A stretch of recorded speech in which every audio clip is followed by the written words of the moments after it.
ډیرو عزتمندو قدرمندو مسلمانانو مسافرو هغه مسافر چې UK کې دی، امریکا کې دی، برطانیه کې دی، قطر کې، فرانس، دوبۍ، هر ځای کې چې دی، یا ستاسو هغه ګلونه دي، زړونه هم دي چې سعودي عرب کې د نه ژوند تیری مسافر دی، الله تعالی د هغوی په خیر او عافیت سره کورونو ته راولي او الله تعالی یې تاسو له ډېرې خوشحالۍ او عزتونو مرتبې درکړي او الله تعالی دې ستاسو وظایف قبول کړي، الله تعالی دې ستاسو دعاګانې قبول کړي، الله تعالی مو د زړه مرادونه او حاجتونه پوره که.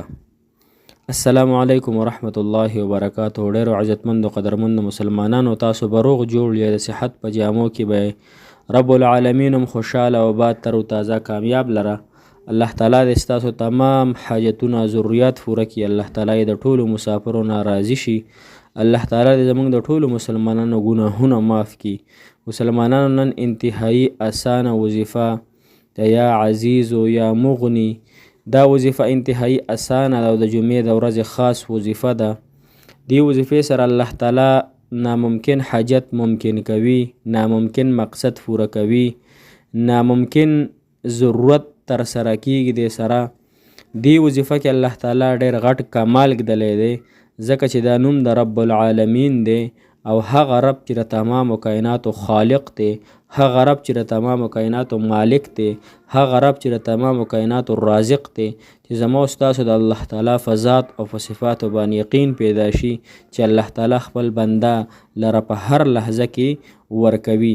لیکن انسان له پکار چې د الله تعالی شکر وباسي، د الله تعالی نه د غوښتو چل زده کړي. الله تعالی هر انسان ته ورکوي، هر انسان ته الله تعالی ورکوي. لہذا په دې اسانه وظیفه چې کوم زه تاسو ته ښودل غواړم، په دې سره به ستاسو د زړه مرادونه او مقصدونه الله تعالی د خپل هغې در نه پوره کړي چې هغې در کې کمی نه راځي، هغې در له زوال نشته دی، هغې در کې چې دی نو هغه د قوت نه ډک دی او هغه در چې دی هغه بې حسابه دی، یعنی د الله تعالی په صرف په علم کې دی. نور د انسان په سوچ او تصور کې هم دا خبره نشي راتلی چې د الله تعالی خزانې څونه دي. د هغې ورته زه یو وړوکی مثال ذکر کړم چې حدیث مبارکو کې راځي چې ټول انسانان راټول شي او ټول مخلوق راټول شي، په هره ژبه کې انسان یا فیری یا هر یو څیز چې دی الله تعالی نه د خپل خواهش مطابق وغواړي. نن سبا تاسو ته پته ده چې هر انسان خواهش بنګله، ګاړی، ښکلې زندګي، بیبیانې او دا د انسان خواهش دی. نو که دا ټول انسانان راټول شي الله تعالی نه وغواړي، الله تعالی ورته ورکړي، د الله تعالی په خزانو کې کمی نه راځي. نو آیا الله تعالی به دا وړوکی حاجت زموږ نه پوره کوي؟ آیا د نکاح پرابلم به الله تعالی زموږ نه ختموي؟ آیا زموږ چې کوم بیماری ده الله تعالی به هغه نه ختموي؟ آیا زموږ چې کوم ټینشن دی الله تعالی به هغه نه ختموي؟ الله تعالی به ضرور ختموي مسلمانان رونو.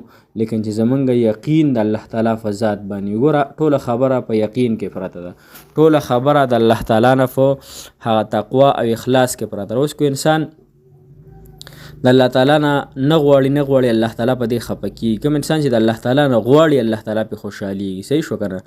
او بل الله تعالی فرمایي چې ان عبدي ظني، چې بنده په ما څنګه ګمان کوي که نه هغسې ورسره زه معامله کوم.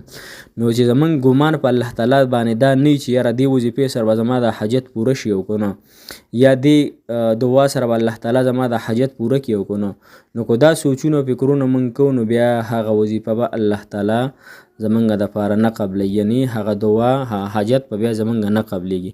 لہذا هرې دعا سره دا کامل یقین چې دا به الله تعالی قبلی، هرې وظیفې سره دا کامل یقین چې الله تعالی به انشاءالله زما د حاجت دې وظیفې سره پوره کوي. چونکې دا د الله تعالی دوه نومونه دي صفاتي، یا عزیزو یا مغني، او دا خاص کر د غربت دپاره د انتهایی آسان او مجرب دی.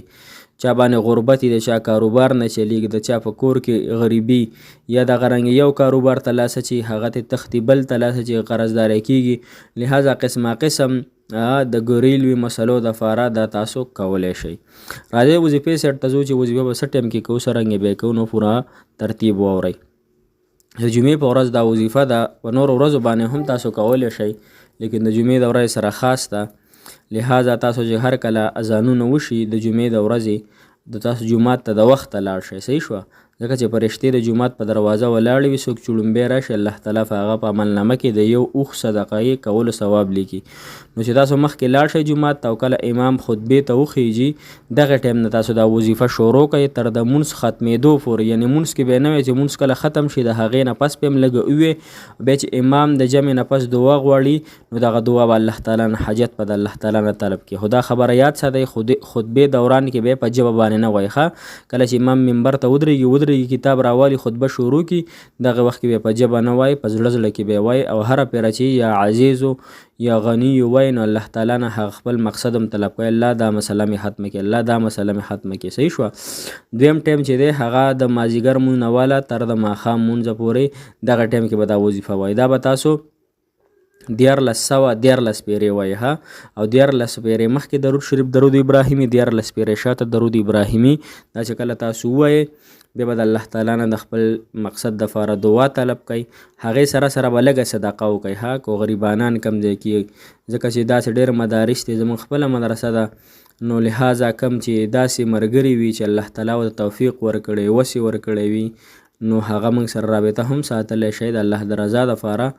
نو تاسو به لږه صدقه ورکړئ د الله په نوم باندې دغې خپل مسلې د ختمېدو دپاره ها، په نیت د دغې بیا ورکئ. انشاءالله چې تاسو به الله تعالی هر قسم مشکل ختم کړي. الله تعالی مو راته خوشحاله او آباد کامیاب تر وتاسو. جزاک الله خیره.